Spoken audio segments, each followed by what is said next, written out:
Fight! If you look up the term 80's arcade on Google, you get this. Neon lights, random wall decor, and fluorescent carpet. Nearly every result looks like this. But it isn't real. To give a crash course on the beginning, arcades have been a thing since Victorian times, but some could say that they were really gaining momentum by the 1930s. Many people consider them dirty, indistinguishable from casinos. Players often used pinball machines to gamble on, machines that didn't have flippers until 1947, meaning that it was just as much a game of chance as roulette. So, starting in 1942, pinball was banned across the country, some cities being more specific with bingo-type machines than others and having varying laws of taxes. Around this time, arcades were seen as places where teenagers came together and caused trouble and ruffians gambled. Almost since the beginning, arcades were demonized, an image a lot of operators didn't want, but others didn't care. One of the most popular and prolific arcades during the early pinball era was Wonderland, based in Michigan. Wonderland was a hotspot during the war all the way up to the 80s. Wonderland, like many arcades of the era, was sparsely decorated with linoleum flooring, pendant strings strung across the ceiling, and the occasional neon sign. It wasn't until the early 70s, when pinball began to be seen less as a gambling tool and was being legalized across the country, that more creativity would come in. One of the earliest and more elaborate examples was born from Turkish taffy owner Tiko Bonomo in 1970. This was Time Out Family Amusement Center. Well, it went through a few iterations. Its appearance throughout the early 70s to the mid-80s is its most iconic and unique. Time Out technically wasn't an arcade. It, like many similar facilities at the time, was called an amusement center. During the mid-70s, it was common for operators to not call their arcades arcades in order to distance themselves from the whole teen hangout stigma. Amusement centers were instead meant to look family-friendly, often with enforced rules like no smoking, no food or beverages, no gambling, and no loitering. There was also a rule against kids under 10 being there without parents, as well as those under 16 being there during school hours, a problem that the nation's parents were becoming more fearful of. Psychologists are beginning to worry that some youths are becoming spaced out on the space games. You can't get hooked on it. Many cities have reacted by making the arcades off limits to all under 17 from 8 to 3. Communities around the country are passing laws banning the video games from their towns. In Massachusetts, California, New York. In New Hampshire, Rhode Island, and in Georgia. In each of these states, a town or towns has either restricted licensing or banned the games altogether. Why? Fear, rumors, tall tales of corruption and evil. Psychiatrist Robert Alpern says if parents worry, they should make a trip to the local arcade and visit. Many children has been an absolute boon. Kids who have not been good at much of anything else. Some of them have turned out to be exceptionally good at some of these video games. Talk about their high scores and their achievements as the most esteemed building activity in their entire life. Timeouts were often located in shopping malls with colorful and bold design. Its earlier and bigger locations had the Timeout Tunnel, a tunnel of machines built of painted plywood with a mirror in the back to make it look like it was longer than it was.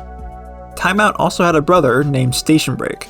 Station Break's theme is a bit more specific, being centered around television stations, with burgundy carpet, giant white numbers on the walls, clocks pinned on every pillar, and fake television screens near the top with random slogans. Station Break was about as odd as Timeout's design.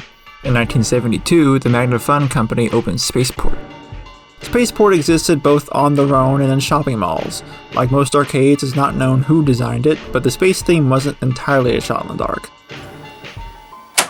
See, because we were selling the equipment, we got an insight into what our customers were doing with the equipment. And we had one or two customers who had opened up arcades in shopping malls, and they were really making a lot of money at that. So we decided, hey, we got to do that too. But in that time, the U.S. space race was big. We had just gone to the moon a few years prior, and there was a lot of interest in the space theme. So, and because our equipment was state of the art for the time that we were in, the video game was kind of the precursor to a lot of the technology that we have today. So that's how we kind of put it together, the modern space program versus the modern entertainment.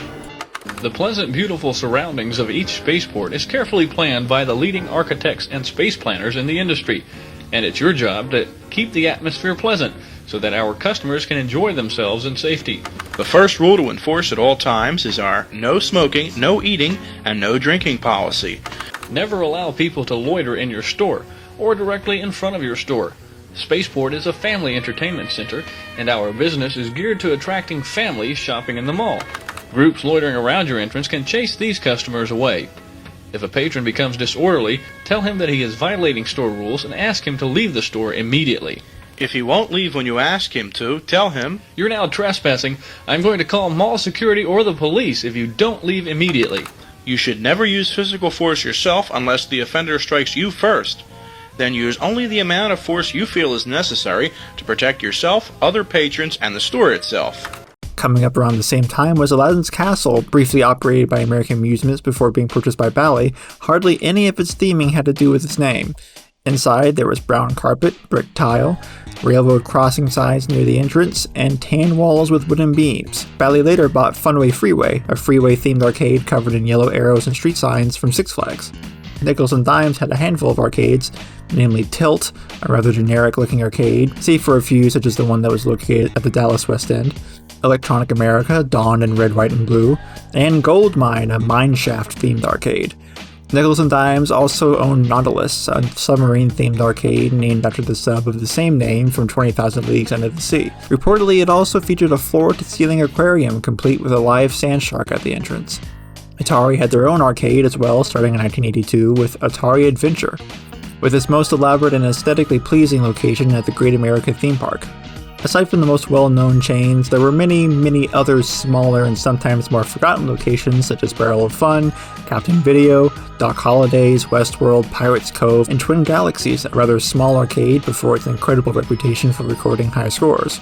Many other arcades dominated the world and came in different shapes and sizes. Disneyland had Starcade with 70s murals of sports, while Namco's Cyber Stations sometimes had their own, more cinematic murals. As popular as they were, many parents still disagreed with the mere existence of arcades. Kids were wasting their money on Space Invaders and Pac-Man, sometimes even skipping lunch. Of course, this wasn't blamed on the parents, it was blamed on the arcades. It didn't help that amusement centers across the country had strict loitering rules. Depending on the city, it seemed simply existing as a teenager was outlawed. So much so that in response to it, Michael's Game Room opened in Denton, Texas in 1979 specifically for underage teens to play, hang out, and not be policed. You could grab a sandwich and get a free shirt if you beat a high score. Of course, arcades weren't the only places to play arcade games. Nickels and Dimes didn't only run Tilt, they also ran Sergeant Singer's Pizza Circus. Nolan Bushnell didn't just found Atari, he founded Chuck E. Cheese. Even in the beginning, Chuck E. Cheese locations had the Fantasy Forest, a dark area filled with arcade games and decorated with plywood trees and Chuck E. Cheese's face repeating across the floor. Some locations even spanned 2 floors. Chuck E. Cheese's Pizza Time Theater didn't just cause an explosion of animatronic pizza places like Showbiz Pizza, Pizza Showtime, Major Magics, and Times and Critters, which went up in flames. It caused an explosion of even more places to play arcade games. For some kids in the 80s, they didn't go to an arcade to play Pac-Man, they went to Showbiz Pizza. Even then, it was common for teens not to be allowed in without a parent. Showbiz specifically realized how much that they and other arcades were isolating teenagers, leading to a few locations having teen dances on Friday nights.